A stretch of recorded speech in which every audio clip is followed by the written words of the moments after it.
Tov. Pour la table. Moi, tu me fais un four. T'as bougé déjà, Alex? Je sors de table. Mini boulot, frère. Moi aussi, je sors de table. Bezrat Hashem, ce soir, avec l'aide de Dieu, si Hashem nous donne de la force, on va continuer notre étude sur l'Écoutez Moharan, Torah numéro 5. Mais ce soir, on va faire quelque chose qu'on n'a pas encore fait. Comme dans notre Torah de la Torah numéro 5, on parle de la notion du pain et de la matzah. Alors, je me suis dit, comme on tombe pile poil avant Pessah, ça serait bien de mettre le point un peu plus et de descendre en approfondissant un peu plus le thème de la matzah et du chametz. Et Bezrat Hashem, bien sûr, nous, on peut rien découvrir du L'écoutez Moharan parce que nous, on est des imbéciles malheureusement, et on ne comprend pas la kavana du tzaddik. Alors on va faire quelque chose de beaucoup plus sympathique. On va étudier le Likutei Halachot, c'est-à-dire comment Rabbi Nathan, il a étudié le L'écoutez Moharan. Et on va étudier sa pensée. Rabbi Nathan a écrit toute sa façon de voir les choses, toute sa pensée, toutes ses perceptions. Il a tout écrit dans le L'écoutez Halachot. Et le L'écoutez Halachot, c'est un cadeau, comme on ne peut même pas s'imaginer c'est quoi ce cadeau qu'on a eu d'avoir cette pensée, cette vision que Rabbi Nathan nous l'a mis par écrit. Et grâce à ça, de dévoiler des choses énormes. Ce soir, on va découvrir des secrets énormes sur la matzah et sur le chametz, sur le pain qu'on mange tous les jours. On va voir comment Rabbi Nathan, il avait une vision des choses. Ce soir, on va étudier plus ou moins les points essentiels des halachot du pain. Vous savez qu'il y a des halachot du pain dans le Shulchan Aruch. Et ce n'est pas une ou deux petites halachot, ce sont plein de halachot. Ça veut dire quoi? Déjà, comment manger le pain, comment faire la bracha, comment couper le pain, comment le déchirer, comment on dit déchirer un pain?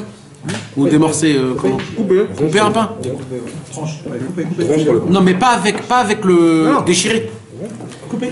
D'accord, donc on va apprendre toutes les halachot du pain que la halacha elle nous donne.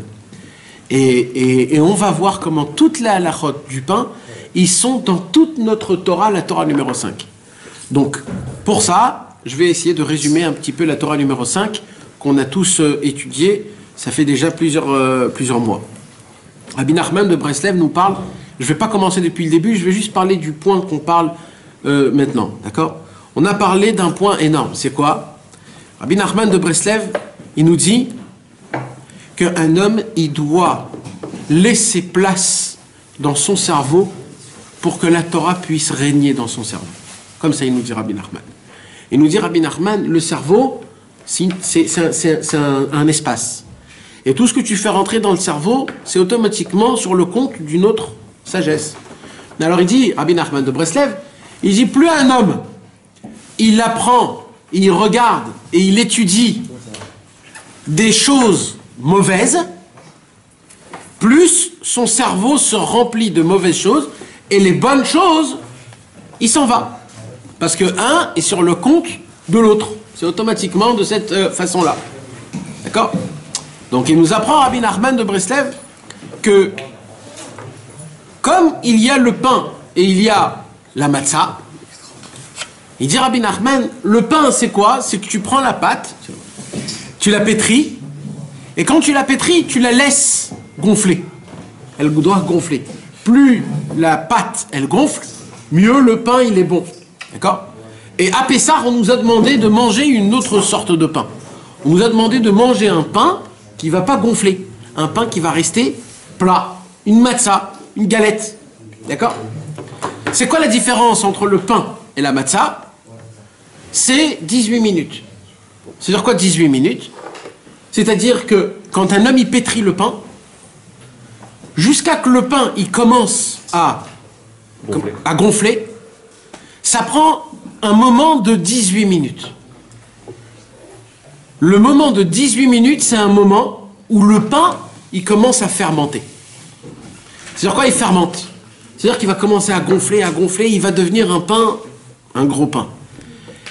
moins de 18 minutes, le pain, il reste juste comme une galette.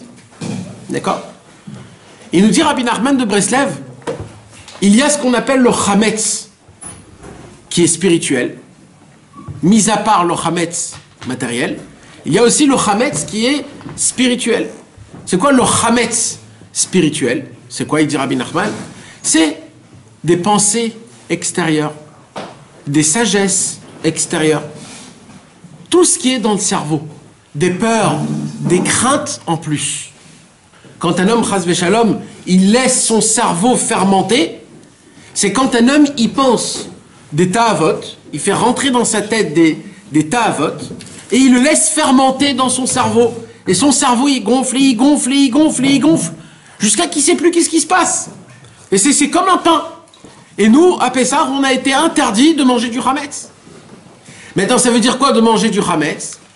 D'après Rabbi Nachman, c'est de manger du chametz tout simplement, mais dans la racine des choses, c'est quoi? C'est qu'un homme ne fermente pas son cerveau.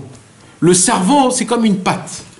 Le cerveau, il faut qu'il soit tout le temps en mouvement, tout le temps, dans des bons mouvements. Tant que la pâte, elle est pétrie, la pâte ne peut pas devenir chametz. Au moment où la pâte, tu la laisses, c'est là où elle commence à gonfler.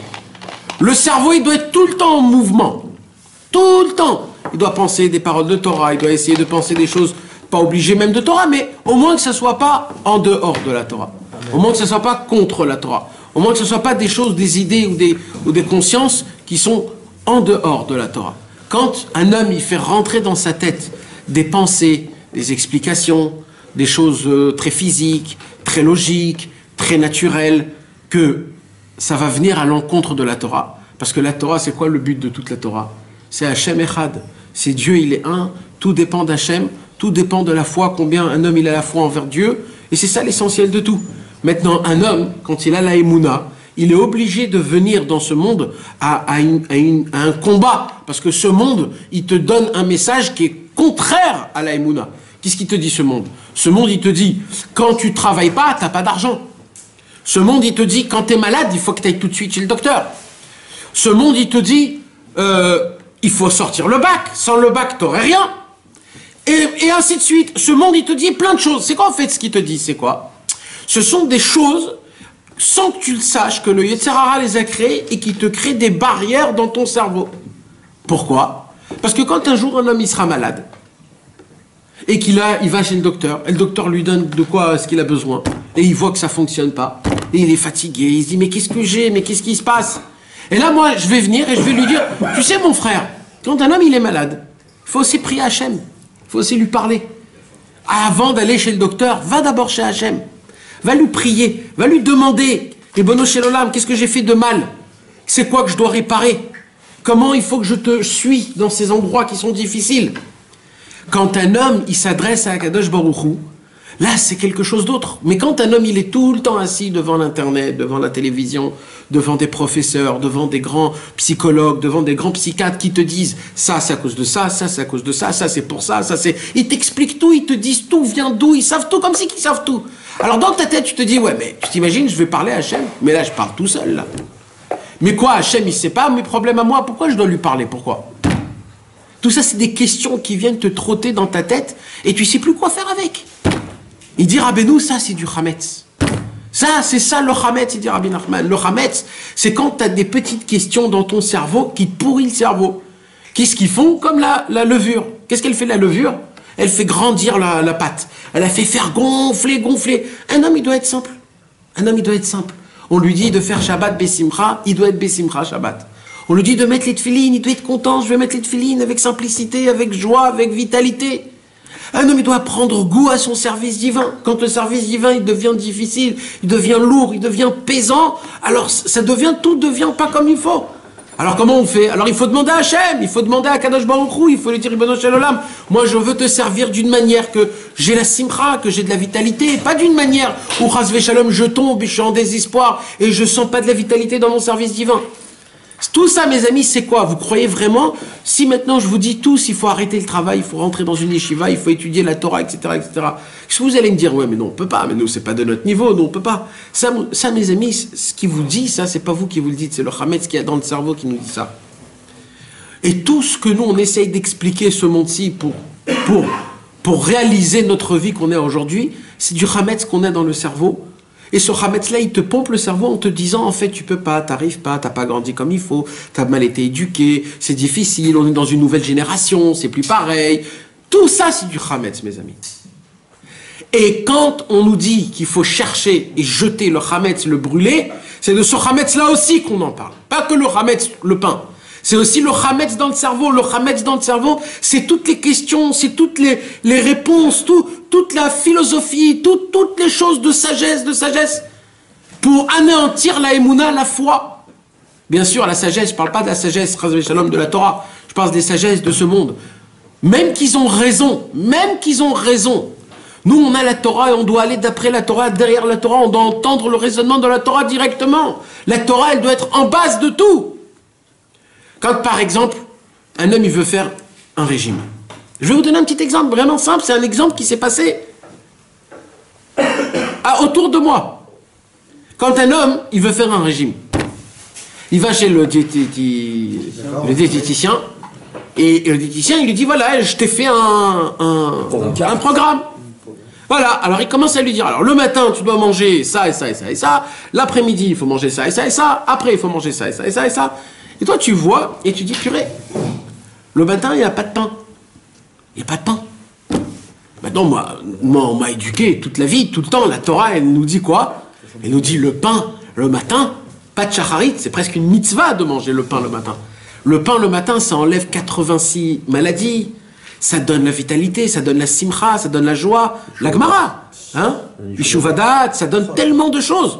Quand tu lis la liste de qu'est-ce que ça fait quand un homme il mange le pain le matin, tu te dis mais jamais de ma vie en entière je vais rater ça, tellement c'est une ségoula de folie.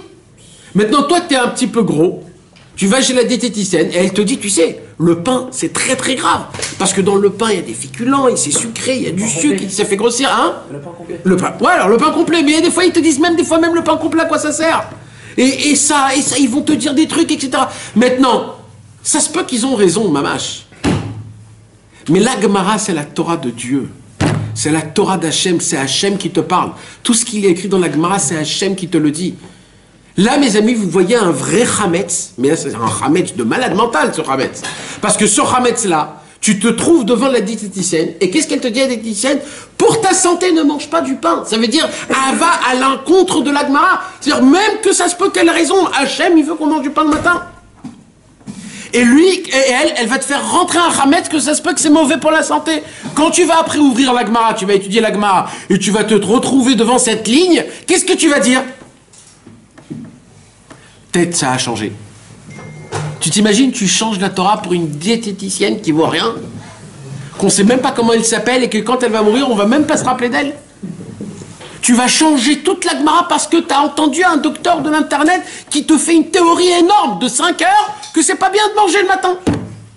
Mais vous imaginez jusqu'à où ça va? Ça, c'est du Hametz. Ça s'appelle une sagesse extérieure. Il dit, Rabbeinu Akadosh, le Yetzer Hara, il a utilisé les sagesses. Aujourd'hui, c'est quoi les sagesses? C'est des grands métaphysiciens, c'est des gens qui connaissent des trucs et des contes et des... Tout ça pourquoi? Pour te diminuer la Torah, pour que quand la Torah elle a un mot à dire, qui ne va pas à l'encontre de ce que nous on a étudié, tu vas dire peut-être ça a changé, tu changes la Torah.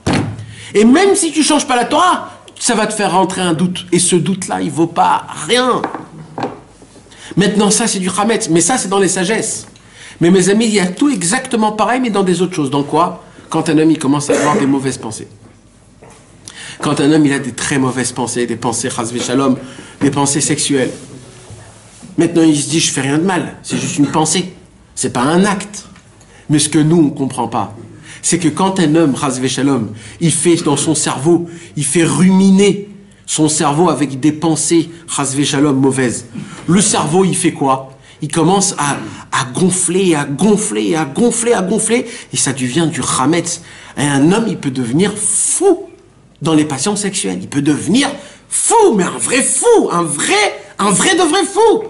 Aujourd'hui, tu vois des choses qui se passent dans le monde jusqu'à où les délires humains, ils peuvent aller.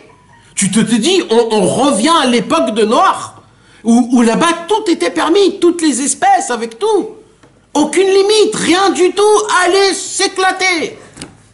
Mais c'est la folie totale. Mais maintenant, le pire de tout ça, c'est que encore à l'époque, c'était quelque chose de... Mais aujourd'hui, on donne cette force, on donne aux gens. On leur dit, oui, c'est des gens normaux, ils sont... Oui, on les laisse avoir des enfants, à faire... Comme si de rien n'était. Malheur à celui qui parle contre. Oh là là, c'est très grave, la République, la démocratie. Mais c'est quoi tout ce baba-là? C'est quoi toute cette bave que tu baves dans ta bouche? C'est quoi ça? Aujourd'hui, on donne explication. Et des très grands sages, des très grands, qui ont 15 fois le bac.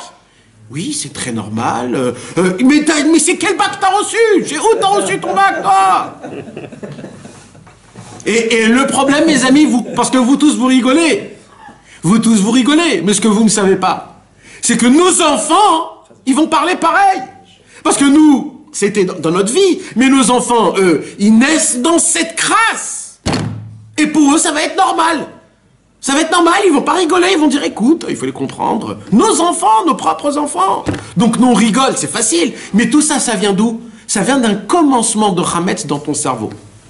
Tu vois quelqu'un, t'as vu un délire, t'as vu un film, t'as entendu une musique, ou même tu te rappelles un souvenir ancien, et tu rentres dans le délire. Voilà, pour rien, hein, ça t'amène rien. C'est juste une pensée. Ça t'amène nulle part. Limite, après ta pensée, tu vas être complètement en arsap que t'es pas là-bas.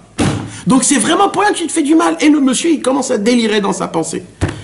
Il délire dans les passions, dans les mauvaises choses. Et il se crée en lui des envies. Purée, si j'aurais ça, ça serait mieux. Si j'aurais ça, ça serait mieux. Si j'aurais cet habit-là, ça serait mieux. Si j'aurais cette montre-là, je serais mieux reçu. Si j'aurais dit cette blague, on aurait plus rigolé, j'étais mieux reçu chez mes copains. Et ainsi de suite. Et le mec, il commence à penser toute sa vie en fonction du monde, comment on le regarde. Alors ce mec, c'est un esclave du monde. Le pauvre qu'il est né. Le pauvre qu'il est né, c'est un esclave. C'est un esclave. C'est comme un chien qui court après le derrière du monde. Les chiens, ils se reniflent le derrière. C'est pour eux ça le kiff du monde. On est des chiens. On tourne après le derrière de ce monde-ci. On est toujours après les tavot, on est toujours après les trucs. On regarde, il n'y a pas une nouvelle basket qui est sortie, il n'y a pas une nouvelle montre qui est sortie, il n'y a pas une nouvelle truc. On est toujours après, on essaye de regarder tout comment ça se passe. On renifle toute la journée, on renifle et on renifle. Rabbeinu, il appelle ça, c'est du Hametz. Rabbeinu, il dit, c'est du Hametz. C'est quoi ce Hametz là? C'est un chet. C'est quoi un chet? Un chet, c'est comme un Casque. Un casque. Le chet, c'est comme un casque. Ça te met dans ta tête, tu peux plus bouger. C'est un chet, t'es enfermé de tous les côtés. Ça s'appelle du Hametz. C'est ça le chet du Hametz. Rabbeinu, il dit, qu'est-ce qu'il faut faire alors? Comment on fait? Je suis dedans. Je suis dedans. Je suis dans l'état à vote, je suis dans les pensées extérieures, j'ai des peurs extérieures. Parce qu'on a dit même les craintes, les mauvaises craintes. Rabbeinu, il parle aussi. C'est quoi qui fait du Hametz dans le cerveau? On a dit en premier, c'est les sagesses extérieures. En deuxième, c'est les pensées sexuelles. Et en troisième, c'est les mauvaises craintes. Quand un homme c'est un peu heureux, il a peur de tout. J'ai peur de ça, j'ai peur de ça. J'ai peur de me marier, j'ai peur de rentrer, de m'engager, j'ai peur d'avoir, je sais pas si je vais avoir mon parnassa, j'ai peur d'éduquer mes enfants, j'ai peur et j'ai peur et j'ai peur et j'ai peur. Rabbeinu, il dit, mais de quoi vous avez peur? Mais où est la Emouna? Où est la Emouna pshuta? Que tout vient d'Hachem, que Hachem, il gère tout dans le ciel. Vous vous êtes posé, un jour, une fourmi s'est posé la question, comment je vais manger demain? Alors, comment un homme comme toi, grand comme tu es, tu te poses la question? Akadosh Baruch Hu donne à manger aux éléphants à l'Arctique, en Afrique du Sud, il donne aux pingouins dans l'Antarctique, et à nous, les êtres humains, qui sont l'essentiel de ce monde-ci, on se pose des questions, qu'est-ce que je vais manger demain? Mais dans le monde où tu es, Dieu l'a créé en 6 jours. Tu crois qu'il a pensé que toi, comment il va faire? Lui, il va pas manger aujourd'hui. Kadosh Baruch Hu, il donne la sève à chaque fleur pour pousser. Il donne les racines exactes qu'il faut pour maintenir chaque tronc d'arbre. Akadosh Baruch Hu maintient l'air qui soit exactement pour que chaque homme il puisse respirer comme il faut et pas comme il faut. Comment le monde y tourne, de quelle façon il est, de là où il se situe, pas trop loin du ciel, du soleil, pas trop proche du soleil. Tout en matière qu'il y a 4 saisons dans le monde, que tout le monde fonctionne d'une équilibrité comme il n'y a jamais eu au monde. De ça, tu remets en question pour ta propre bouffe de demain? Mais on est complètement perché. Mais pourquoi je parle du demain? Je parle bichal du travail. Tu crois que quand toi tu vas au travail, tu gagnes une paye, tu crois que c'est toi qui te l'emmènes ta paye? Mais t'as rien fait, toi, t'as glandé tout le mois, t'as rien fait. Hachem, par sa bonté, sa pitié, sa miséricorde, il t'a donné cette paye. C'est Dieu qui te donne à manger. Toi, t'as pas d'émouna, alors tu dois passer par un travail. Mais en vérité, un homme qui a la émouna, il est dans sa maison et jusqu'à chez lui, elle vient le manger. Un juif, il doit s'asseoir et étudier toute la journée, il doit servir à Kadosh Baruch Hu. Si on le fait pas, Dieu, par pitié et miséricorde, il nous donne de quoi manger, de quoi boire, des amis, un sourire, des habits, des vêtements, une maison, une famille. C'est des cadeaux qu'Hachem il nous donne gratuitement. C'est gratuit. C'est pas parce que tu as travaillé.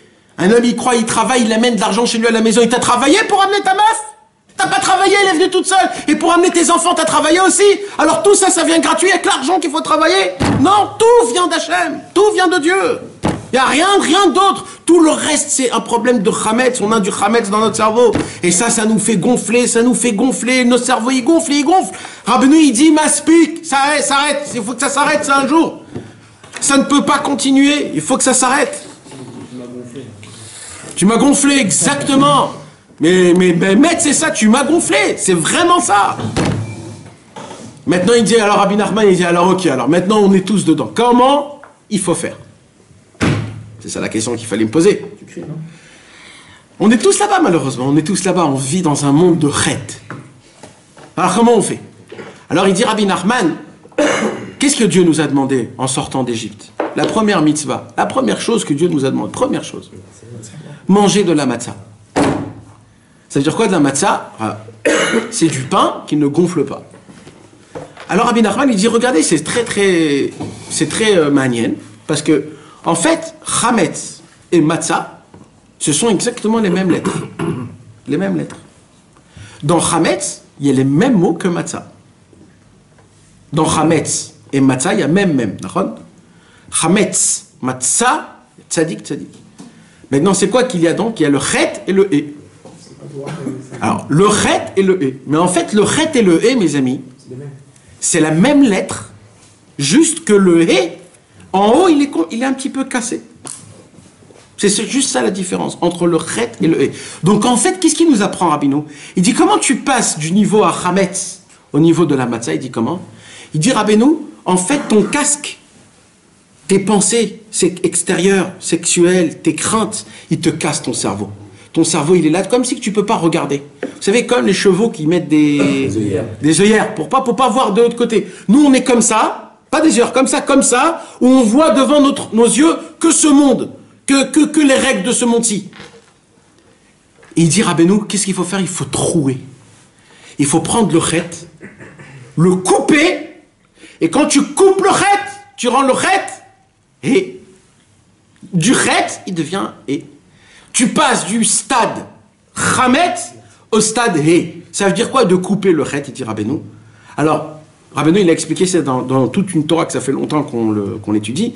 Mais sur un pied, comment on fait? Il dit Rabbeinu, quand un homme, il lève les yeux au ciel et il crie un cri énorme, il dit sa voix, elle transperce le cerveau et il fait péter le chet et il le rend le chet et là, tu as rendu ton cerveau propre. Donc, ça voudrait dire, nos femmes, ils lavent le Hametz dans la maison, mais nous, on doit laver le Hametz dans le cerveau. Comment on fait le lavage du Hametz du cerveau avant Pessah? Il dit Rabbeinu, quand un homme il crie à Hachem, aïe, Ribono Shel Olam, aide-moi, il crie. Il dit Rabbeinu, la voix qui va crier, ça va transpercer le chet, ça va le rendre un et. Et ça, c'est le secret entre le Hametz et la matzah. Il n'y a aucune différence. C'est quoi la seule différence qu'il y a entre le Hametz et la matzah? C'est un toute petite miette. Toute petite. Pour ça, mes amis, que le Hametz à Pessah, il est interdit même une miette. Parce que normalement, tous les Issourim de la Torah, c'est d'après Kazaït. Toujours on dit Kazaït. Pourquoi à Pessah, ça ne serait pas pareil aussi Kazaït?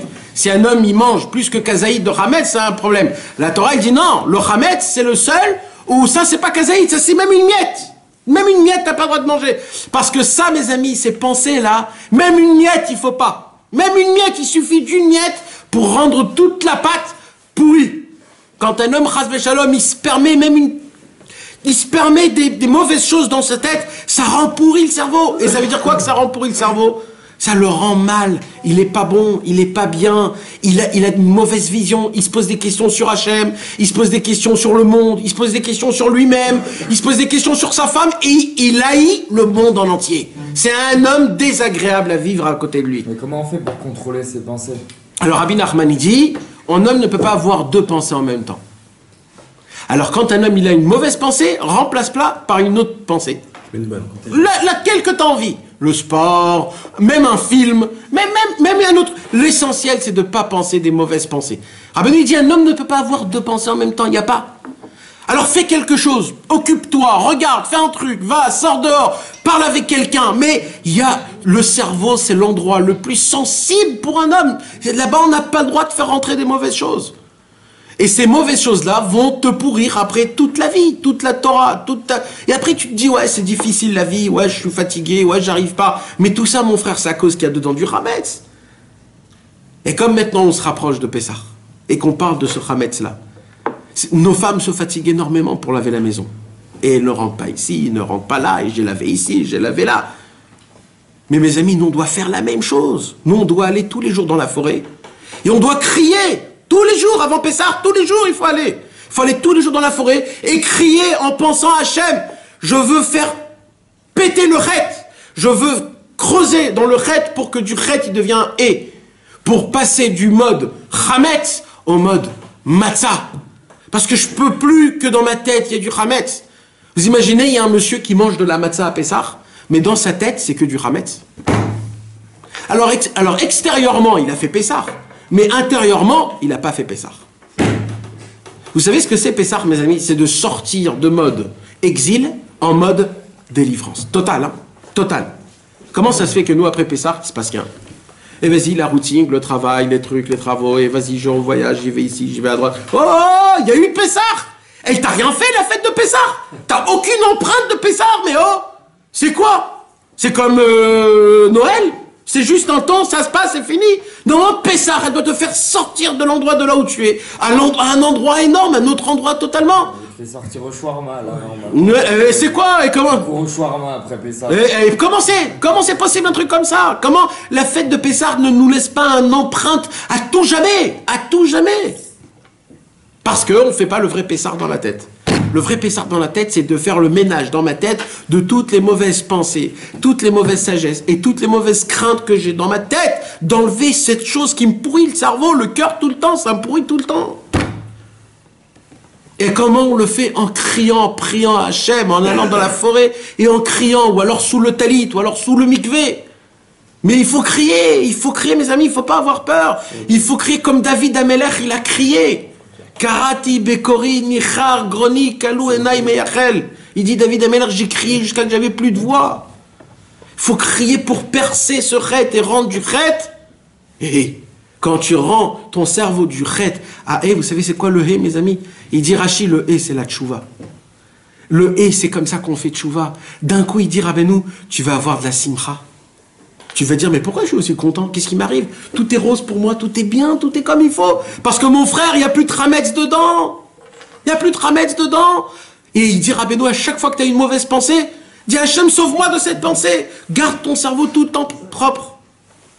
Alors maintenant qu'on a un petit peu résumé la Torah numéro 5, on va étudier dans le Likuta Halachot Bezrat Hachem des choses exceptionnelles, toutes les halachot de Betziat Tapat. Alors, vous savez, mes amis, Bezrat Hachem, il y a, vous savez, quand on prend les Ilchot Betziat Tapat à la Gimel. Alors là-bas, mes amis, Tu rompes le pain. comment que tu Rompre le pain. rompre le pain ou déchirer le pain. Vous savez, mes amis, c'est quoi la bracha qu'on fait quand on mange du pain? Moti. C'est Hamotzi. Baruch ata Hashem, Elokeinu melech haolam, Hamotzi lechem min haaretz. D'accord? Et donc, on parle toujours du niveau de, quand on dit, c'est Motzi ou c'est Mezonot? On dit quoi? Motzi ou Mezonot? On dit Motzi. D'accord? On appelle comment le pain? Hamotzi. C'est un Motzi. D'accord? On dit toujours le pain Hamotzi. Rabbi Nathan, il pose une question énorme. Énorme. Une question énorme. Il dit, comment ça se fait que dans toute la Torah, c'est-à-dire dans la Gemara, dans les Midrashim, Dans toute la Gemara, à chaque fois qu'on veut parler du pain, on ne dit pas amotzi. On dit comment? On dit botsea. Ça veut dire quoi botsea? Celui qui déchire le pain. Déchirer le pain. Comment t'as dit toi? Rompre. Rompre. C'est plus celui qui effectue, il coupe le pain. Maintenant, dans toutes les halachot du Shulchan Aruch, quand on veut parler du motzi, on ne parle pas motzi, on dit botsea, celui qui déchire. Rabbi Nathan, il pose la question, il dit, comment ça se fait que dans toutes les halachot normales, on parle du thème en lui-même, mais quand on veut parler du pain, on parle pas du pain en lui-même, mais on parle de celui qui fait, il déchire le pain, celui qui fait la betsia, ça s'appelle en hébreu. Botsea. Vous êtes avec moi, mes amis? L'action. Il parle de l'action. Et comment ça s'appelle l'action? C'est botsea. Maintenant, plus que ça, comment ça se fait que, normalement, on donne le nom botsea au lieu de amotzi? Alors, viens, on prend les halachot du Shulchan Aruch. Comment s'appellent les halachot pour manger le pain? Normalement, on devrait dire ilchot amotzi. Les halachot de amotzi. Mais comment c'est écrit dans le Shulchan Aruch? Ilchot betsia tapat. La halacha du déchirement du pain. Pourquoi dire comme ça? Et peut-être tu dis celui qui mange le pain. La halacha de celui qui mange le pain, pas de celui qui déchire le pain. Pourquoi toujours déchirer le pain? C'est quoi ce inyan de botsea?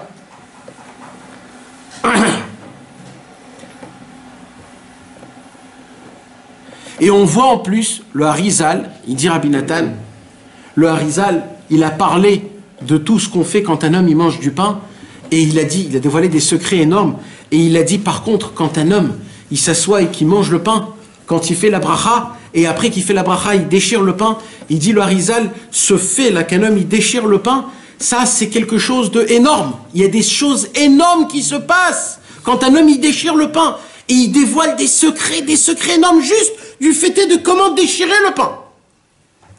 C'est pour ça que Rabbi Nathan, il dit, c'est pas bien de manger le pain qui est déjà coupé. C'est pas bien de manger le pain. Il faut que toi-même tu déchires le pain. Il faut que tu le coupes le pain. Il y a un inyan qui est très grand autour de ça.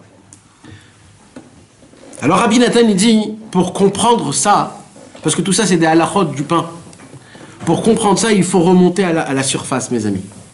Écoutez maintenant comment c'est beau les enseignements de Rabbi Nathan. Rabbi Nathan, il va commencer à décortiquer point par point toute la halachot pour qu'on va comprendre c'est quoi, qu'est-ce qu'on fait chaque matin quand un homme il mange du pain. Ce que la diététicienne ne veut pas qu'on fasse. On va voir maintenant ce qui se passe quand un homme il mange du pain le matin, par exemple. Imaginez-vous. Il dit Rabbi Nachman comme ça, Rabbi Nathan. Il dit, vous savez qu'un juif, quand il mange, c'est pas pareil comme un goy il mange. Un juif, quand il mange, il se passe complètement des autres choses que quand un goy il mange. Et à plus forte raison, quand un homme qui est religieux, quand il mange, qui fait la bracha avant, après, il se lave les mains, etc., etc., c'est pas du tout pareil. Vous savez à quoi ressemble quand un juif il mange? Ça ressemble à quoi? Ça ressemble à un korban. C'est quoi un korban? C'est un sacrifice au temps du Beth Amikdash. À l'époque du Beth Amikdash, on prenait une bête, et on prenait cette bête, et on la sacrifiait à Hachem. Et quand on la sacrifiait, on faisait la shrita, on la faisait brûler, et quand on la faisait brûler, la fumée qui montait dans le ciel, Akadosh Baruch Hu, il recevait de ça un plaisir. Et quand on faisait les corbanotes, il y avait plein de bonnes choses qui se passaient. Malheureusement, depuis que le temple a été détruit, où maintenant on ne peut plus faire de sacrifices, Rabbi Nathan nous apprend qu'il y a encore des sacrifices qui existent. Ils disent quoi? Il dit quand un homme il mange du manger, ça s'appelle un sacrifice. Pourquoi? Il dit parce que le corps humain, c'est l'autel, le feu, c'est la chaleur qu'il y a dans le corps, et ça, c'est ça qui va manger tous les aliments que tu manges, et tous les aliments que tu manges vont être remplacés par un korban. En fait, tout est sacrifié pour Akadosh Baruch Hu. Tout ce qu'on mange, c'est des sacrifices pour Hachem. C'est un sacrifice qu'on fait rentrer dans le cerveau, et dans la bouche, et le corps, il va le brûler, il va le travailler, il va tout le faire pour qu'il puisse être tout élevé. Le bien dans le cerveau, le sang, et le mal, il va descendre dans les toilettes. C'est pour ça que c'est important de manger cachère. Et bien sûr que c'est important. Tout, c'est ça. quand un homme il mange cachère, qu'est-ce qui se passe? Alors c'est un bon sacrifice. S'il mange pas cachère, c'est comme si tu prends un chien et tu le sacrifies dans un Beth Amikdash, c'est très grave. Alors il faut que ce soit cachère, mais il n'y a pas que ça. Pourquoi? Pourquoi tout ça? Parce que mes amis, il s'est passé quelque chose de très grave. Pourquoi tout ça? Mais vous savez pourquoi c'est tellement important les aliments, mes amis? Ce soir, on va étudier des choses que vous n'allez pas entendre nulle part. Parce que dans des autres endroits, on vous parle des choses normales. Là, Rabbeinu, il va nous faire montrer comment, même dans des aliments, quand tu manges une petite pizza ou un petit boulou, des petites choses, c'est pas stable des petites choses, c'est des choses très importantes. Quand un juif, il mange, c'est quelque chose d'énorme. Qu'est-ce qu'il dit, Rabbi Nathan? Il dit, vous savez, il y a eu un problème. Vous savez, c'était quoi le problème, mes amis? Le problème, c'est que la première faute dans le monde, c'était à cause de l'aliment. Adam, c'était quoi sa première faute? Il a vu l'arbre de la connaissance, il a mangé, il est tombé. Donc mes amis, si la première faute au monde était les aliments, c'est que toute la réparation doit se faire dans les aliments. Tout commence par les aliments. Tu peux pas être un serviteur de Dieu si tu manges comme un goinfre ou alors pas à des heures comme il faut. Tu peux pas. Tout commence par les aliments. Tout, c'est les aliments. Maintenant, ça veut dire quoi? Alors, il dit, dans la Torah, Kadosh Baruch Hu a maudit la terre, il a maudit la parnassa, il a dit, sur la sueur de ton front, tu travailleras, il a dit, sur la terre, qu'elle va faire pousser des épines, et des pics, etc., des ronces, et ça va être difficile à pétrir et à faire des choses comme ça. Donc, Akadosh Baruch Hu, il a maudit Kaviachol, le manger et la parnassa qui te donne à manger. Donc il dit Rabbi Nathan, donc on apprend de là que pour manger, il faut énormément réparer. Il faut faire plein de réparations. Il dit, c'est quoi l'essentiel du manger? C'est quoi, il dit Rabbi Nathan? C'est le pain. Le pain, c'est le yesod, le ikar, l'essentiel. Il dit donc, c'est pour cela que d'Afka sur le pain, il y a énormément de travaux. Par quoi, il dit? Il dit d'abord, il y a 10 travails pour faire du pain. D'abord, c'est de mettre la graine, de retourner la terre, d'arroser, de pétrir, de repasser tous les travaux. Après, c'est de prendre la graine, la casser, la broyer, la rendre après comme de la poudre. Après, il faut mettre de l'eau. Après, quand tu la mets avec de l'eau, il faut la pétrir. Après, à la pétrir, il faut l'attendre qu'elle gonfle. Après, tu fais et après, tu le mets dans le feu. Dès que tu la mets dans le feu, tu l'as réparée d'une certaine façon. Mais le problème, c'est quoi? C'est qu'elle est possible à manger, parce que vous savez qu'à l'époque, le pain, il poussait dans l'arbre. À l'époque, le pain poussait dans l'arbre. Il n'y avait pas besoin de réparer le pain. Comme Dieu a maudit la terre, c'est pour cela que le pain, il descend 10 niveaux jusqu'à qu'il devient dans une graine d'un blé. Et il faut le casser, il faut le briser. Pourquoi il a enlevé ça? À cause d'Adam alors? À cause d'Adam Arisha. Parce que la première faute a été à cause de l'aliment. Donc ça fait faire descendre l'aliment d'un niveau jusqu'à qu'il est dans une graine. Va savoir maintenant qu'une graine, tu peux faire du pain. Imagine-toi, tu mets une graine et tu mets un pain à côté. Je te dis ça, c'est ça. Tu vas me dire jamais de la vie. Eh bien, il faut passer tout ce chemin pour arriver à là, pour réparer le pain. Mais ça, c'est le réparer tel quel. Maintenant, moi, je ne peux pas le manger encore, le pain. Avec moi, maintenant, il y a aussi 10 mitzvot que je dois faire avec le pain. La frachat challah, la trumot ou masrot. Après, je dois faire la bracha. Je dois me laver les mains. Il doit avoir du sel. Il y a plein de mitzvot que tu dois faire. Tu peux pas le manger directement, le pain. Pourquoi? Parce que si tu manges directement le pain, tu fais la même avéra que Adam Arishon. Parce que lui, son problème, c'était quoi? C'est qu'il a mangé directement la chose quand elle était interdite. Mais lui, toi, pour réparer la faute d'Adam Arishon, tu dois faire quoi? Tu dois passer, réparer le pain. C'est pour cela. Si Adam Arishon n'aurait pas mangé la pomme, on aurait mangé les trucs pas cachés aujourd'hui? Non. Ça se pourrait, je sais pas. Ça se pourrait, je sais pas. Ouais. Le gagne-pain, exactement. Mais maintenant, mes amis, et c'est quand qu'on peut réellement manger le pain?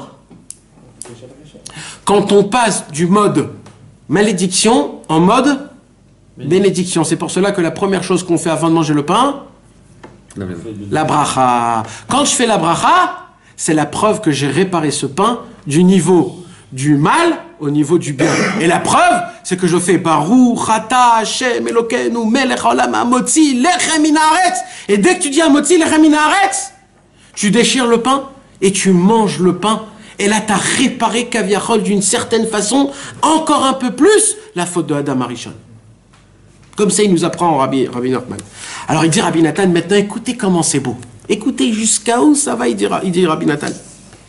Il dit, vous savez, la halacha, qu'est-ce qu'elle nous dit, la halacha? Alors, juste, je vous rappelle. En fait, quand Adam Arishon, il a mangé de l'arbre de la connaissance, il a mangé du chametz. Et nous, on doit prendre le chametz et le rendre en matzah. C'est pour ça que quand on dit Baruch Ata Hashem Elokeinu Melech Haolam, on dit Hamotzi Lechem Min Haaretz. Dans le mot Hamotzi, il y a le mot matzah. C'est pour ça que j'ai fait passer le pain Hamotzi Lechem Min Haaretz. Ça veut dire j'ai passé Hamotzi, j'ai fait sortir le Lechem, le Chet, Min Haaretz. Vous savez que la halacha, elle dit, c'est très très important, que quand tu dis Baruch Ata Hashem Elokeinu Melech Haolam, il faut dire Ha-Motzi. Il faut mettre le point sur le He de Ha-Motzi et après le deuxième He. Lechem min ha-aretz. Pourquoi? Parce que quand on dit Lechem min ha-aretz, tu oublies le He. Parce que c'est un même, un nun, min ha-aretz. On dirait que c'est un seul mot. Min ha-aretz. Alors la Torah, elle dit min ha-aretz. Pour que ça fasse deux mots, il faut mettre le point sur le He. Mais il dit Rabbi Nathan, le point sur le He, c'est quoi? C'est le He. J'ai rendu le Lechem, le Chet, en He. C'est pour cela, il dit Rabbi Nachman, le premier travail, c'est quoi?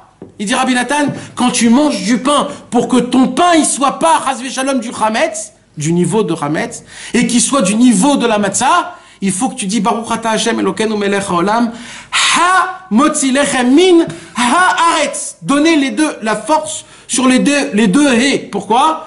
Parce que j'ai sorti du Chet et à Motzi Lechem, j'ai sorti le Lechem, Min Haaretz, de la terre, du He. J'ai fait du Chet, le He. C'est pour ça que Hamotzi, c'est les mêmes lettres aussi que Matzah. Et Matzah, c'est en fait, j'ai cassé ce qu'on appelait le Chametz, ce que Adam Arishon, il est tombé quand il a mangé de l'arbre de la connaissance. C'était du niveau du Chametz. Moi, en faisant toutes les brachot, en faisant la frachat trouma ou chala, et en faisant tout ce qu'il faut, toutes les mitzvot, j'ai rendu mon pain d'un lechem, un Chametz. Donc là, il nous apprend, il dit Rabbeinu, parce que si Chas v'Shalom, un homme, il mange du pain, pas d'après la halacha, sans se laver les mains, ou etc., alors son pain, il va devenir quoi? Du Chametz. Et le Chametz dans le cerveau, ça va faire quoi? Ça va le faire gonfler. Et qu'est-ce qui se passe quand le cerveau il gonfle? Eh bien, tu te disjonctes. Pourquoi on mange pas que de la matzah tout le temps? Ah non, non, c'est du niveau de matzah. Quand tu fais tout ça, ton pain, c'est comme si c'est de la matzah. On mangerait pas que de la matzah tout le temps. Dis merci qu'on mange pas de la matzah tout le temps. C'est un cadeau qu'Hachem, il nous a dit, la matzah, vous en mangerez que 7 jours. Vas-y, allez. Mais en vérité, mais tout le inyan, pourquoi on mange pas? C'est parce qu'au début, on n'avait pas cette force. Au début, quand on est sorti d'Égypte, on n'avait pas cette force de manger, de faire tous les tikkunim sur le pain. Alors Hachem, il a dit, mangez vite la matzah, parce que vous ne pouvez pas réparer le pain pour l'instant. Le pain, il est trop compliqué. Vous sortez d'Égypte. Alors pour l'instant, mangez de la matzah. Si vous mangez 7 jours de la matzah, là, vous pourriez manger du pain, mais c'est pas du pain. C'est que tout ton manger, il soit du niveau de matzah. Mais le pain, il tombe pas de l'arbre, tu m'as dit? Le pain tombait de l'arbre, à l'époque de Adam Arishon, à la création du monde. C'est pas la même bracha en plus. C'est pas la même bracha, non. Le la matzah, c'est à peu près la même bracha. Non, achilat matzah, cher Hideshanu, al achilat matzah. Non, mais tu fais aussi un Hamotzi, ouais. Hamotzi. Un moitié sur la matzah. Nachon. Comment ça se fait que tu fais un moitié aussi? Alors on va arriver dans ça, Je savais pas. C'est bon, ce Alors, soir. non, mais Bon, ce soir. vous avez compris, mes amis, le concept. Dans la halacha, il y a écrit, parce que vous savez que c'est pas connu que dans la halacha on te dit, mets le point sur ça, sur cette lettre, ou mets le point sur cette lettre. La halacha, elle te dit comment il faut faire. La halacha, elle te dit quand vous faites la bracha de Hamotzi Lechem Min Haaretz, il faut que tu mettes le point sur le He. Pourquoi? Parce que tout le symbole du Chametz à Matzah, c'est le He. Donc il faut, maintenant il dit Rabbi Nathan, il y a encore plus beau que ça. On a dit que quand tu as le Chet, qu'est-ce qu'il faut faire? Il faut casser le petit bout du Chet pour qu'il devienne He. Il dit Rabbi Nathan, c'est ça le secret de déchirer le pain. Quand tu déchires le pain, tu déchires le chet et tu le rends hé. Et toute la mitzvah, elle est appelée sur qui? celui qui déchire le pain. Parce que déchirer le pain, c'est comme si tu déchires le chet et tu le rends un hé. Et là, c'est permis. C'est pour cela, d'abord, tu fais la bracha. Baruch ata Hashem Elokeinu melech haolam. Hamotzi lechem min haaretz. Après que tu as terminé, tu déchires le pain. D'abord, tu dis dans ta bouche, qu'est-ce que tu veux faire? Je veux faire casser mon chet, le rendre un hé. Et après que tu l'as dit, tu le fais toi-même. Et au moment où un homme, il le fait, le pain qu'il mange, il dit Rabbi Nathan, c'est équivalent à la manne que vous mangez 40 ans dans le désert. Comme ça, il dit Rabbi Nathan. Il dit c'est équivalent à la manne. Un homme qui fait ça chaque matin. Vous imaginez ce qu'elle nous a pris, la diététicienne? Ce qu'elle a voulu lui prendre, la diététicienne, à cause d'un petit régime de naze.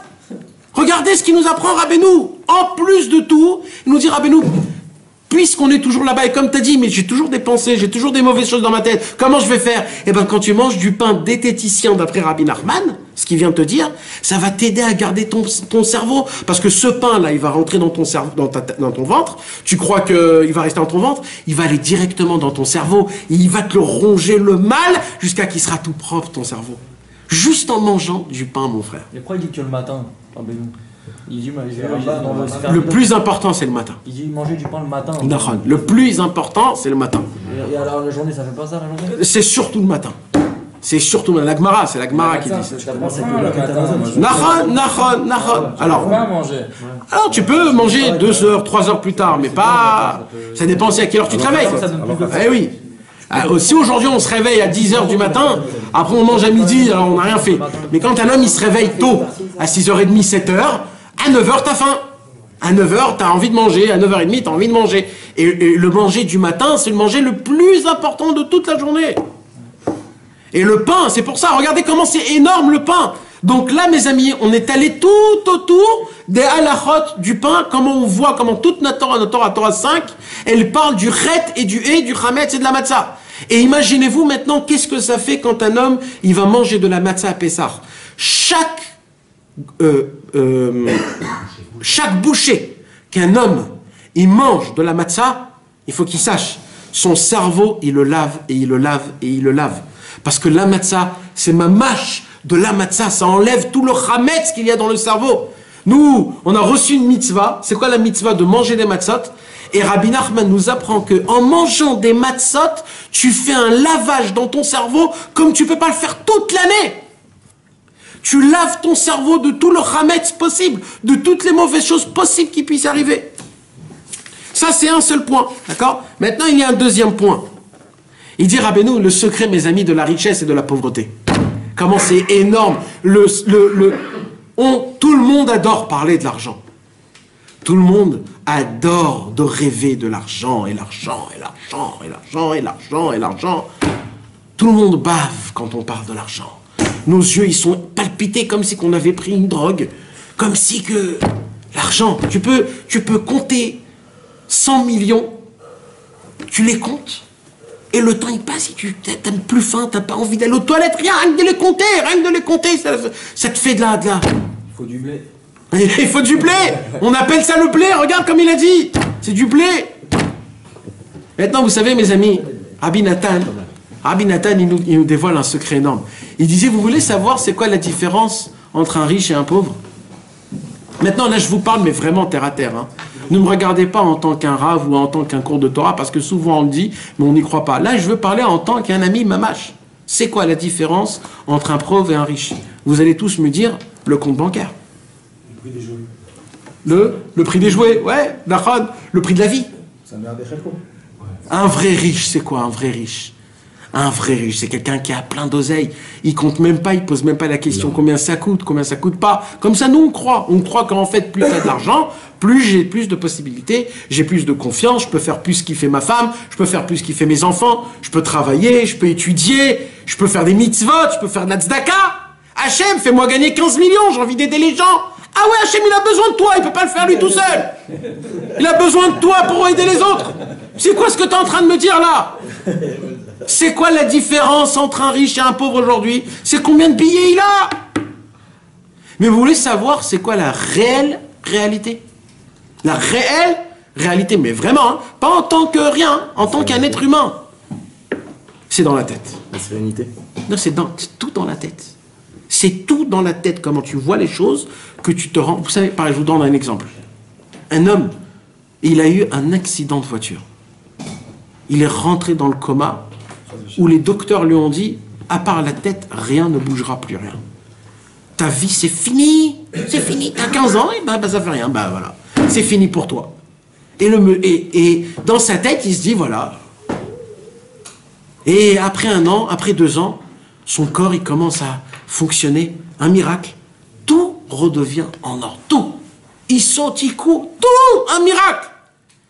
Cet homme-là, il n'a pas un rond dans sa poche, pas un rond. Tu lui demandes, est-ce que tu es content? Qu'est-ce qu'il va dire?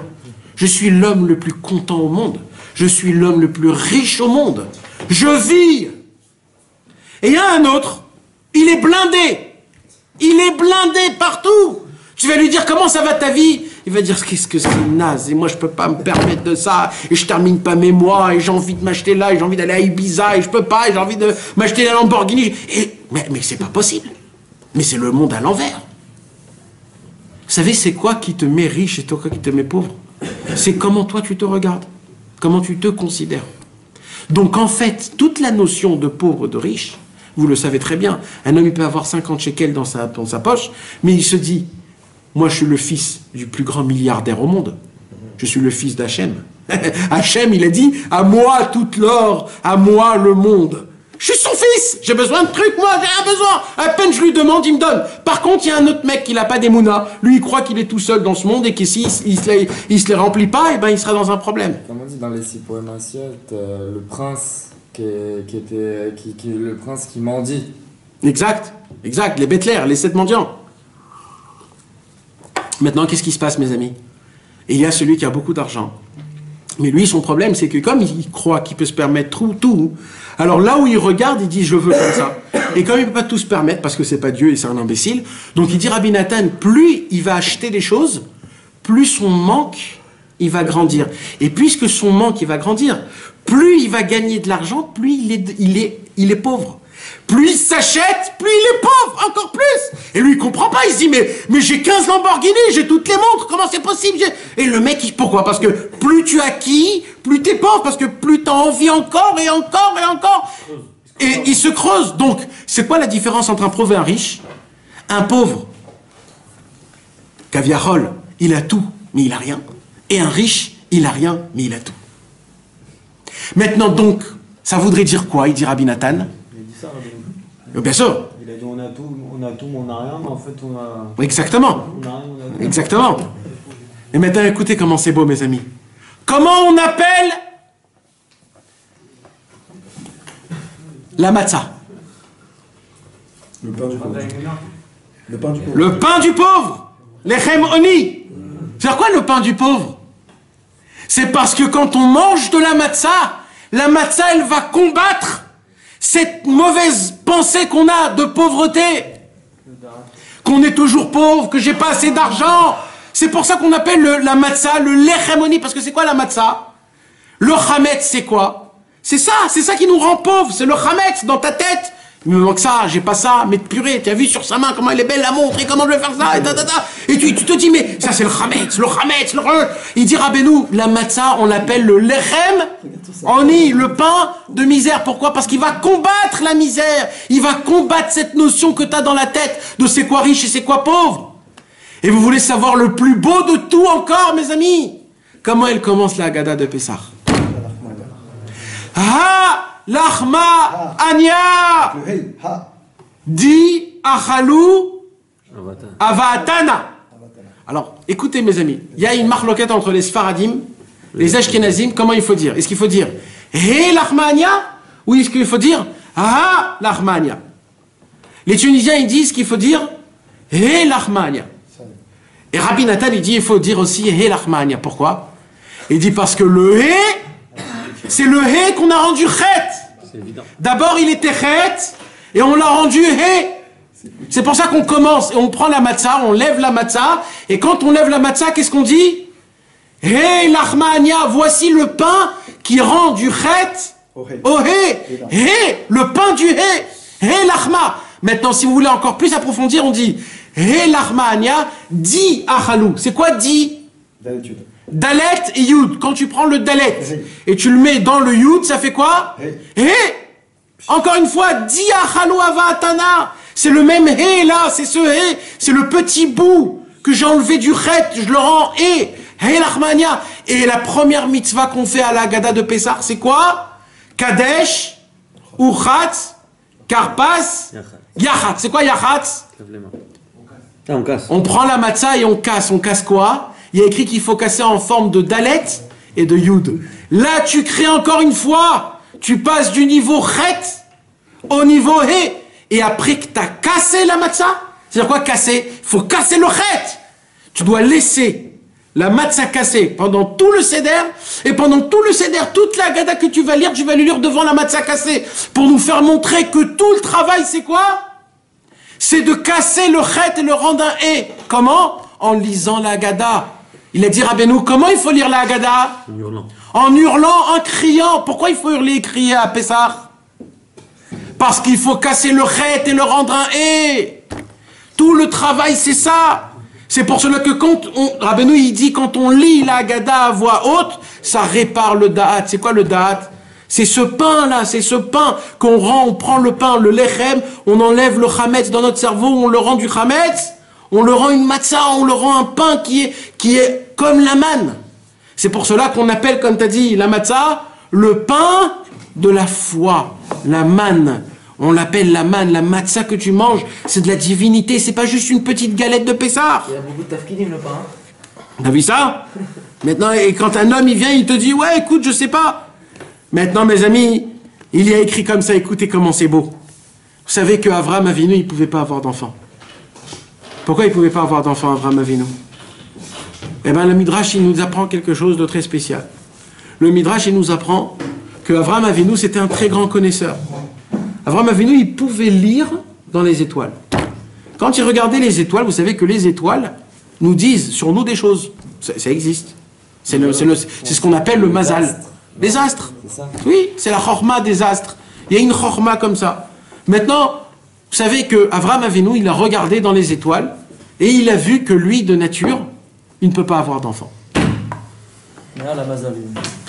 Alors, Avraham Avinu, il arrive à l'âge de 100 ans. Il dit, Hachem, comment c'est possible que j'ai pas d'enfant? Mon frère, il a des enfants, mes copains, ils ont des enfants, tout autour de moi, ils ont des enfants. Akadosh Baruch Hu, il lui a dit, excuse-moi, Avraham Avinu, mais j'en ai marre. T'arrêtes pas de regarder sur ton mazal. Mais regarde au-dessus du mazal. Et là, il lui a dit, sors dehors, compte les étoiles, tu peux les compter, les étoiles. La Gemara, elle dit, qu'est-ce qu'il a fait, Hachem? Il a pris Avraham Avinu, il a fait sortir du globe, et il lui a dit, compte les étoiles, il lui a fait montrer toutes les étoiles qui existent dans le monde. Ça veut dire en fait que c'était le premier cosmonaute du monde. Les gens ils croient que c'est l'autre, mais en fait c'est Avraham Avinu. Et qu'est-ce qui s'est passé, mes amis? Il s'est passé que Avraham Avinu, il a compris quelque chose. Qu'est-ce qu'il a compris? Il a compris qu'il faut regarder au-dessus du mazal. Ça veut dire jusqu'à maintenant, Avraham Avinu, il était dans le chet. Il avait une pensée extérieure, il avait une sagesse qui était extérieure. C'était quoi la sagesse extérieure? Qu'un juif, il est en bas du mazal, il ne peut pas avoir d'enfant. Hachem, il lui a dit, arrête! Un juif, il le par-dessus tout!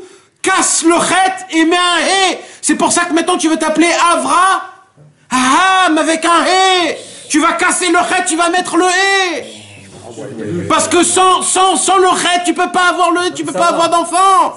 Et Sarah, elle devra prendre ce yud, le casser, le rendre un hé! S'il n'y a pas de hé, c'est quoi le hé? C'est la matzah, le hé, c'est la lumière. Maintenant, il y a plus fort que ça. Quand Avraham Avinu, il est parti de ce monde, il y a écrit, avant qu'il est parti de ce monde, quand Sarah, elle est partie de ce monde, Avraham Avinu, il est allé et il a acheté la Meharat Marpella à Hebron. Vous vous rappelez? Il a acheté à combien d'argent? 400 shekels. Il a acheté 400 shekels. Est-ce que vous vous rappelez comment s'appelait Chet? Avraham Avinu, il a dit, pour faire sortir Kiryat Arba, il faut que je lui sors les tripes à qui? À un peuple qui s'appelle Chet. Pour casser le Chet et le rendre un hé. Je vais casser le Chet, je vais prendre, qu'est-ce qu'il a fait? Il a donné 400 pièces d'or. C'est quoi les 400 pièces d'or? C'est équivaut au taf du chet. Taf, c'est la guimatria de 400.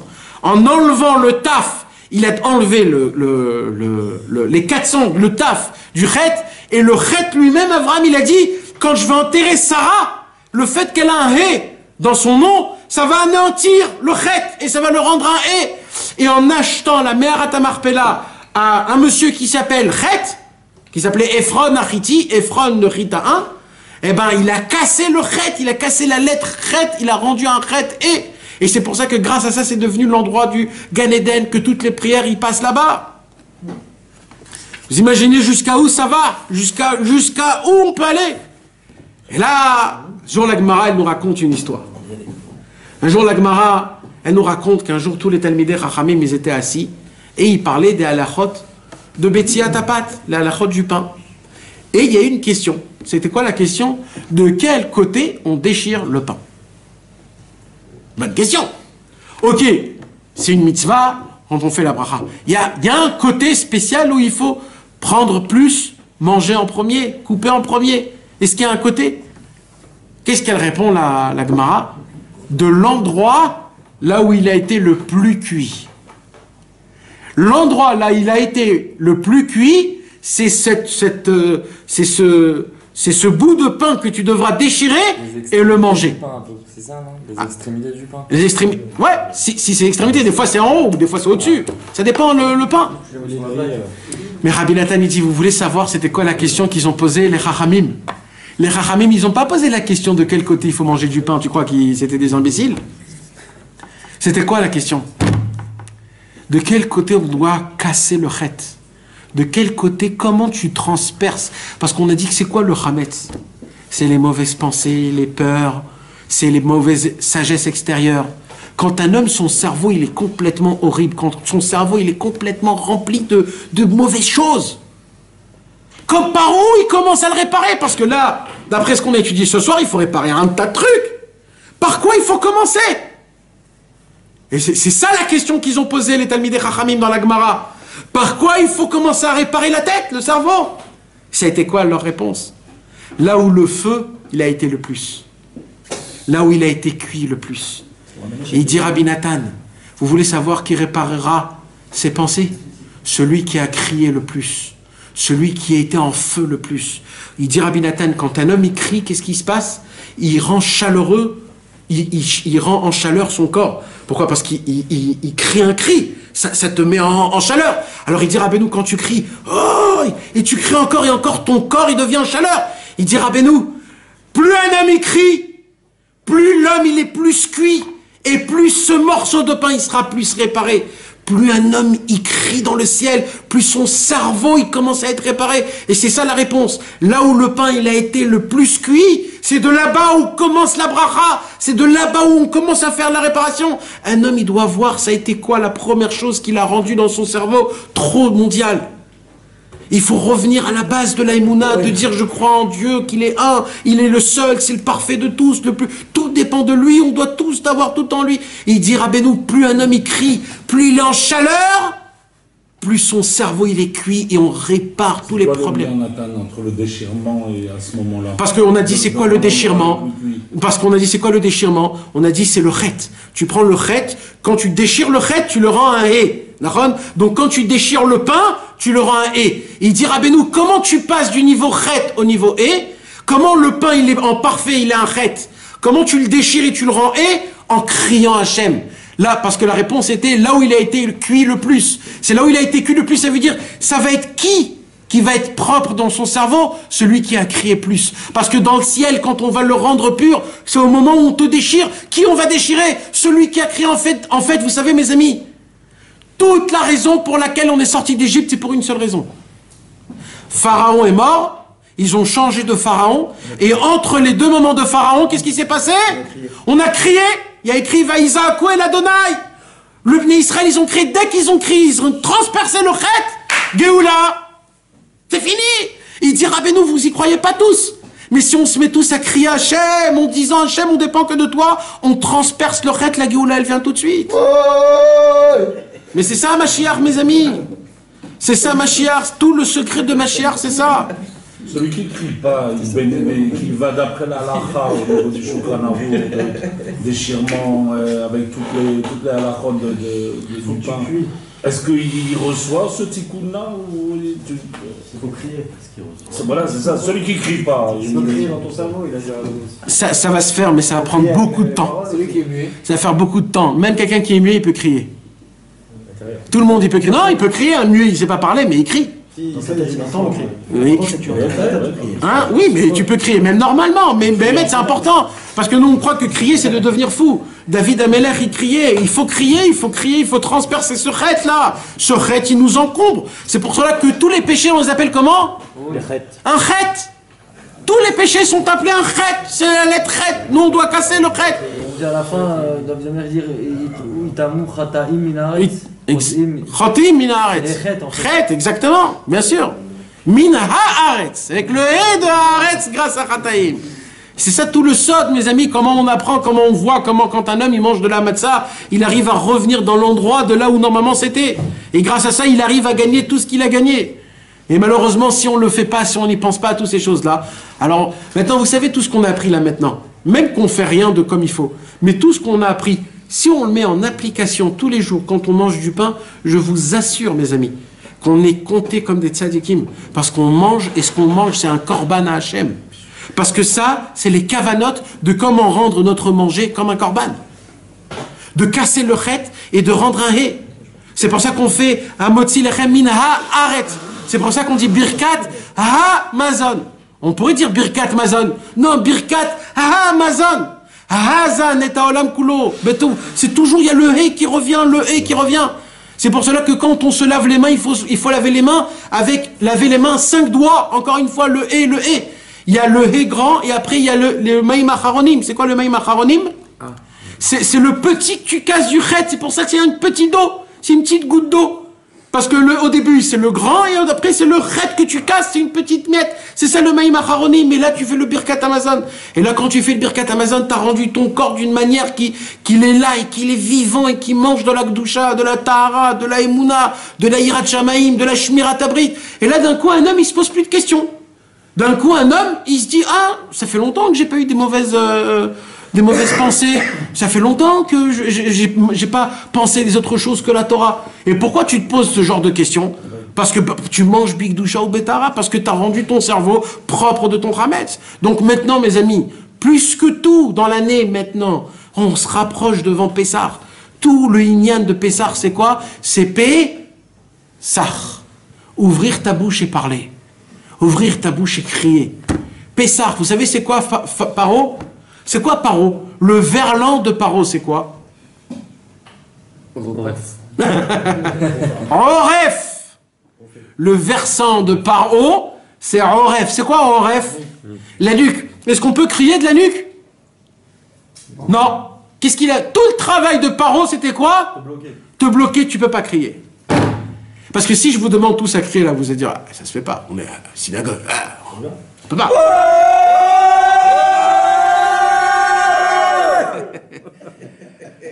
Mais on a quand même qu'ils n'ont pas crié. Parce que quand même, ça se fait pas. Non, on peut pas. Hein? On a déjà crié. Non, je rigole. Non. Non, mais moi, non, mais c'est. Quand on te dit de crier, tu te sens un peu honteux. Tu dis, je vais pas crier, je suis pas un imbécile. Mais si tu te retrouves dans un stade de foot, qu'il n'y a aucun problème, tu cries, et tu peux me crier. Pourquoi? Parce que là, pour toi, c'est normal. Non, mais tout le Indian, c'est de crier pour transpercer le chet. Le problème, c'est que tu crois pas. Mais ben, mettre le cri, il a une puissance que tu sors de l'Égypte. Sans l'Égypte, tu peux pas sortir d'Égypte si tu cries pas. Il faut crier, c'est pour ça que la Gada de Pessah, mes amis, vous tous chez vous à la maison, il faut la lire à voix haute, limite crier. Béhémet, c'est un tikkun abrit, c'est la réparation du bride, la réparation de la tête, ça nous enlève tous les virus qu'on a dans le cerveau qui nous empoisonnent, notre vie, qu'à cause de ça, notre vie, elle est très difficile. Ça va nous rendre une vie un peu paisible, meilleure, facile à vivre, comme il faut, paisible. Shalom Baït. C'est mamage ça. D'ailleurs, la seule lettre, le hé, c'est la seule lettre où on est obligé de sortir. Exactement. Exactement. Il y a fémeur. C'est pour cela que le hé, c'est la seule lettre. de sortir Comme un mini cri. C'est un mini cri. Un soupir. Un soupir, c'est un soupir. Comme t'as des chemins à l'intérieur. Exactement. Pour que tu... Et le chet, c'est l'inverse. Le tu dois sortir. C'est plus. Ouais. C'est. Oh là là. Oh, c'est quoi? Mais le hé, c'est. Ah. T'es bien avec le hé. Le chet, c'est. Exactement. Et pour casser le chet, il faut en rendre un hé. Et c'est ça tout le secret du chauffard, mes amis. C'est quoi le chauffard? Le chauffard, c'est des cris que grâce au chauffard, on fait passer le midatadin à la midatara hamim. Et grâce à ça, on est jugé du bien. Pourquoi? Parce qu'on a fait le cri, on a sonné du chauffard. Et ce cri-là, on le fait nous-mêmes. Et grâce à ça, on répare le cerveau, on répare tout. Et c'est pour ça qu'il y a écrit sur Avraham Avinu, mes amis. Il y a écrit sur Avraham Avinu, Vayochal, Vayesht, Vaïtav libo. Après que Avraham Avinu, il mangeait, Vaïtav libo, son cœur était parfait. On a dit que quand un homme il garde son cerveau, qu'est-ce qui se passe? Quand il crie, il fait un tonnerre dans le cerveau. Et quand il fait un tonnerre dans le cerveau, ça fait pleuvoir dans le cœur. Et le cœur, il est arrosé, et le cœur, il redevient parfait. Vayochal, Vayesht, Vaïtav libo. Avraham Avinu, quand il mangeait, ça faisait du bien à son cœur. Ma Kesher, où est le rapport avec son cœur? D'après la Torah de Rabbeinu, le fait est qu'il a mangé. Ça veut dire quoi manger? Casser le chet rendu en haie. Quand il a rendu en haie, il a réparé son cerveau. Quand il a réparé son cerveau, ça fait que le cœur, il est comme il faut. Non, c'est-à-dire que les mauvaises intelligences s'en aillent. Le cerveau est épanoui. Et épanoui, exactement. C'est qu'il les enlève complètement. Et quand il les enlève, le cœur, il devient... C'est là où le cri, il arrive à faire enlever toutes les mauvaises crasses qu'il y a dans le cerveau. Et au moment où le cerveau, il est dégagé du chet, c'est-à-dire les chormot, alors là, c'est là où il y a le cœur. Vaïtav libo, son cœur était parfait. Là, son cœur. Donc, mamash, on voit le pshat de Rabbeinu dans la Torah, comment il est équivaut, mamash, à ce que la Torah nous parle, comment Rabbi Nachman nous l'a importé. Maintenant, ne croyez pas, mes amis, que ce travail qu'on a parlé ce soir, c'est un travail qui est pour les tzadikim. C'est pour nous tous, chacun. Quand un homme, il sent qu'il a une mauvaise pensée, une pensée de dépression, une pensée qui baisse les bras parce qu'il est fatigué, ou parce qu'il est dans un désespoir, ou alors de tout, de parnassa, de shlambaïd, de peur, de sagesse, où il en a marre, où il se dit qu'est-ce que je fous dans ma vie, qu'est-ce qui se passe? Il faut savoir une chose, rien n'est perdu. Fais un tout petit cri, même pas fort s'il faut, mais fais un oi, oi, ou même sous ton talit, ou sous ton lit. Ou même quand tu es dans la douche, fais un cri dans la douche. Aïe, crie un cri dans la douche, ça fait des miracles. Mais ta femme va te prendre pour un fou, mais aux yeux d'Hachem, tu seras un tzaddik. Tu veux te sauver de ce monde-là. Pour casser le chet, il faut rendre la matzah. La matzah, il faut crier pour manger de la matzah. Pour sortir d'Égypte, il faut crier. Il faut crier, mamach. Que Dieu nous donne la puissance, la force, la émouna de pouvoir appliquer.